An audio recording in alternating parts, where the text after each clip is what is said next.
Hey guys, LechK here.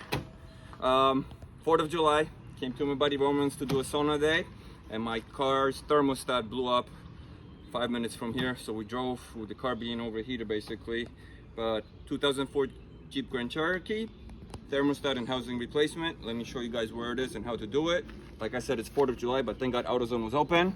I was able to get a replacement part. This is the housing with the thermostat already in it. I'm going to replace both just in case. I needed a ratchet set because I didn't have one in the car. This was 20 bucks in AutoZone, good to keep in the car. And you're gonna need a couple gallons of antifreeze coolant as everything flooded out. So let me give you guys a close-up here. Basically, got the check engine light, car overheating, and this was all soaked here.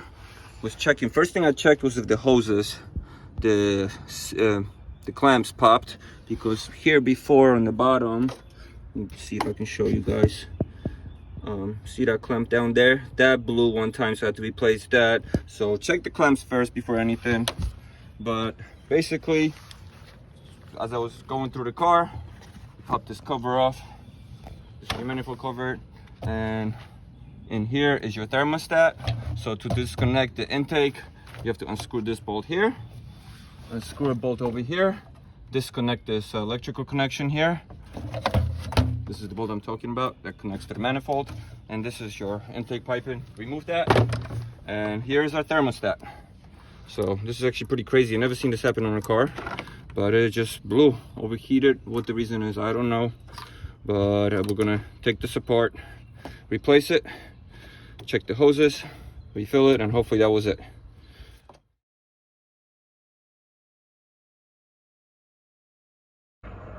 So if you're picking your part up online or AutoZone, if you're going with this brand, this is the part number, and this is what it looks like when it's in one piece.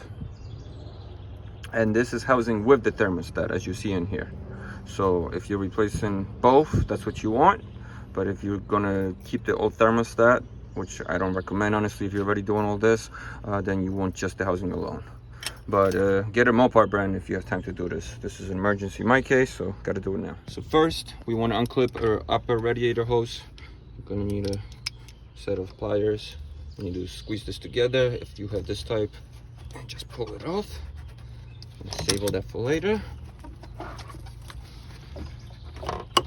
Okay, and now we have two 10mm bolts, one here, one down here, as you guys can see on the design right here.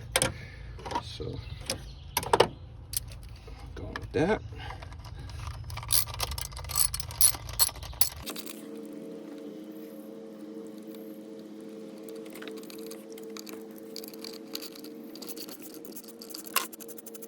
I don't need that piece.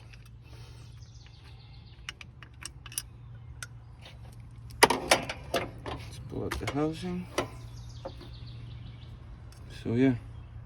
I mean, I can't tell if this one bad or not, but if you are removing this, pushing this down and just rotating it, and the whole thing comes up. So, junk, let's put the new one in.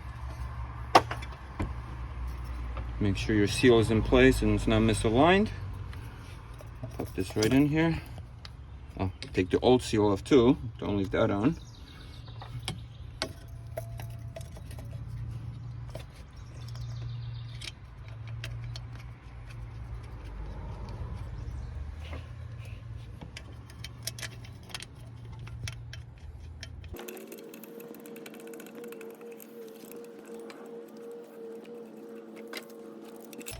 I don't have the torque specs for you guys, but just give it a good tighten. It wasn't super tight on there to begin with. This is plastic housing, so you don't want to over tighten it.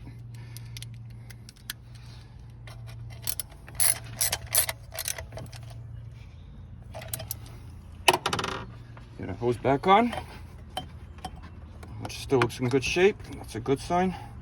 There's a little stopper here. It tells you how far it goes. Get our pliers. Squeeze and slide on. Hold the hose here so it doesn't slide on too much, and then you get a better angle to clamp it. Go. We're all good there. So that's all done. Now we're just gonna refill our coolant, and You want to burp the system too. I have a separate video explaining that, so check a link below. But we're almost there, guys. All right, so Alex is helping me here. He's gonna fill up the coolant right now. You want to push the radiator cap down and counterclockwise unscrew it. Push it like with your palm. Yeah, there you go. And now it should be loose. There you go. We got our improvised funnel. Oops. What does this look like, Alex? Gatorade. Yeah, oil was apple juice. Here we got Gatorade. So right now we're filling up our radiator. The car takes 10 point something quarts, so you need at least the 2 gallons. Go slow because this is not made for it. It's gonna leak on the sides. But we'll pour both in there, what we can fit for now. I'm gonna burp the best we can in this situation, and hopefully it's all good.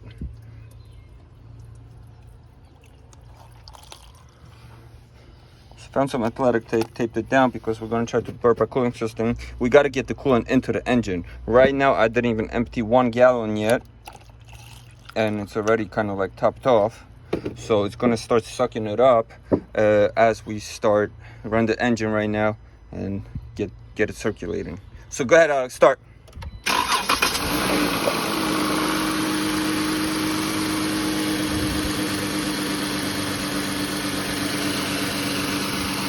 Engine not running yet. Once the thermostat kicks in, the fan should go on as well. So we're gonna let it run so it starts kicking in, and then we're gonna start squeezing these hoses to get all the air out so we can burp the system. And when you do that, you're gonna see bubbles, and you want to keep doing this till the bubbles are gone. Upper hose and the bottom hose. You don't want any air pockets in there. See all these bubbles? We don't want any air bubbles coming out. We want just water. It's sucking it all up right now. So I have a full video how to burp your cooling system with the actual kit, but we're on the road right now, so I don't have that, so we're improvising. So I'm almost done pouring the 2nd gallon in here now. It's sucking it up very nice.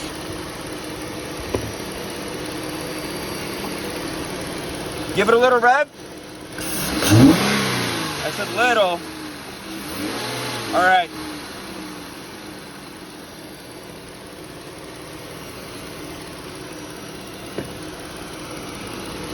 You gotta get all these air bubbles out, and the way you do this.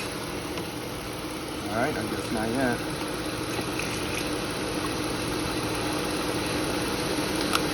That's all our coolant. We need a little more. But basically, you want to get all the air bubbles out by squeezing the upper hose. So I had to go get some water because we ran out of the coolant. Like I said, you need a little more than 2 gallons for this car. But basically, we just want to keep getting these air bubbles out. And by you doing this by squeezing the upper radiator hose to get any air pockets out. That's what burping your cooling system means. Now I'm going to squeeze the bottom hose, get any air bubbles out. And we keep doing this so most of the air bubbles are out, and then you should be good. When you get home or wherever, get the actual kit, you know, and do it better. But hopefully this is helpful for you guys. Thanks for watching. Check out my other videos related to cooling systems and so on. Appreciate you. Please subscribe, follow.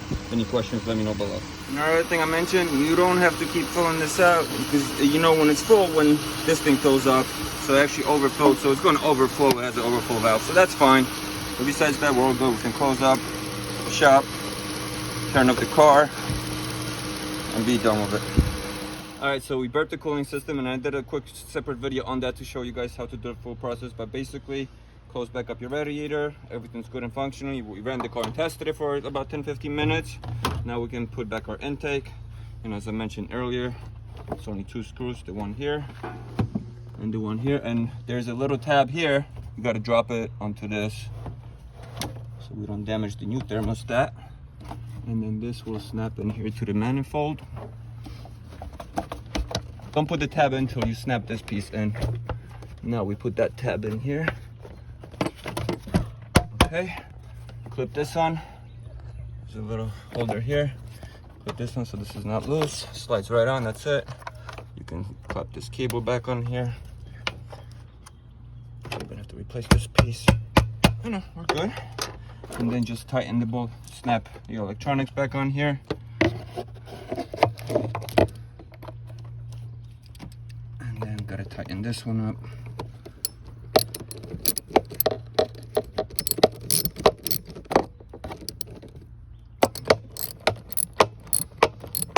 Okay, and now connect it to the filter box. So I'm going to show you guys how to install aftermarket K&N system. I have one sitting in the garage, I just got to put it on. So video coming on that soon, and other videos for this car as well. Tighten this up. This is 8mm, or you can use a flathead screwdriver. Now we just snap on our cover. Manifold covers, that's just these tabs here. And we are all guys, all done. Thanks for watching, guys. Thank you for watching, guys. Hope this is helpful. I'm gonna go enjoy my 4th of July now. Have a good one.